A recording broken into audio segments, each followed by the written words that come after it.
What's up and welcome back to our League of Legends Top 5 Play Show here on Potato Monster. We have an awesome lineup of clips from some champions that aren't spotlighted frequently on here, so we hope you guys enjoy.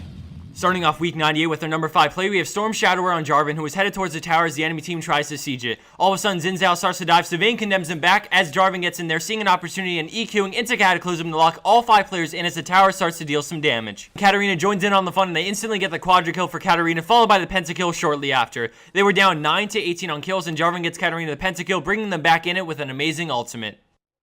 Coming in at 4th place is pellebibi on Shen, who currently resides in his jungle near red buff. His team is staring at the enemy team in the face when suddenly they go for it, catching purple team off guard as they retreat, not wanting to fight at 4v5 and take some damage. But then Leona puts down a ward and Shen immediately starts teleporting to it as Skartan drops really low and flashes away, so 2 players flash after him, but Shen comes in just in time with a beautiful taunt on 4, securing Skartan's safety and turning the tides of this level 1 battle. Blue team tries to fight it out and Corki picks up the double, and then they decide to bail from this level 1 fight, granting a 3rd kill to the purple team before they escape.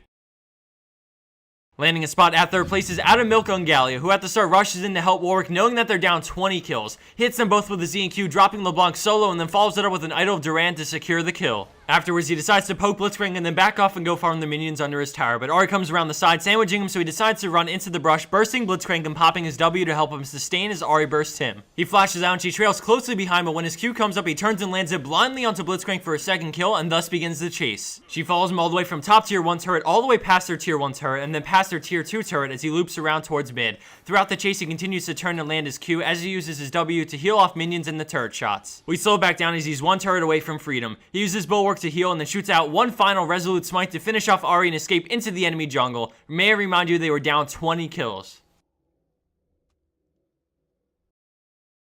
Coming in at 2nd place is KmanTechno on Anivia, and we start things off in the heart of this last stand from blue team. The fight is all over the place, and when all is said and done, blue team comes on top with the ace, but their base is being invaded by minions and super creeps. Now you can see the map as enemy creeps come from all the lanes, but knowing that they'll be stuck in their base because their inhibs are falling and it's 60 minutes in, they go for an insane desperation play, sending Ezreal, Riven, and Volibear on a mission to win the game, leaving Anivia to defend against super creeps coming from every lane. She puts up Glacial Storm and Qs, trying to wipe out as many minions as possible as her team is about halfway to the enemy base. She falls dangerously low and has to flash out to go heal as all the minions whack at the Nexus. Knowing she has to do something, she goes back in with another Glacial Storm and Flash Frost to finish off a bunch of the caster minions, and then she walls off one of the super creeps in order to prevent as much damage as possible. We see the Nexus is low, but thanks to some more minions respawning, she has a little bit more time as her team continues to progress, downing the enemy inhibitor and proceeding to the Nexus turrets. With her minions fighting the super creep, she goes back to heal and wait for cooldowns to come up, going back in with another ult and Q to wipe out more minions as they turn to the Nexus to finish it off. And right before it dies, the unthinkable, blue team walks away with the win in a base race against super minions.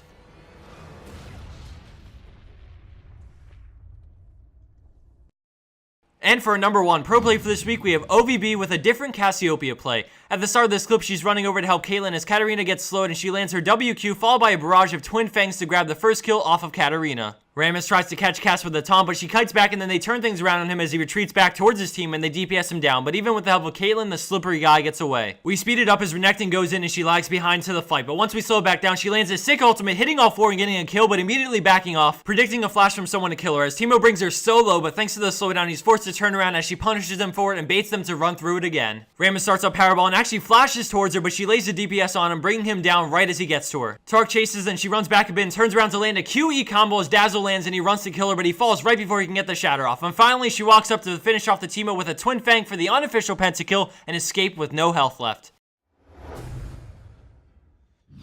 And for the bonus clip of the week, we have KmanTechno on Teemo with an epic win. We hope you enjoyed this top 5 plays, and as we approach week 100 of our top 5 plays, I wanted to say thank you all for your support, and keep your eyes peeled for a special video coming out really soon that we've been working on. Thanks again for watching, have a wonderful week, and I'll see you right back here on Potato Monster for week 99 of our League of Legends top 5 plays.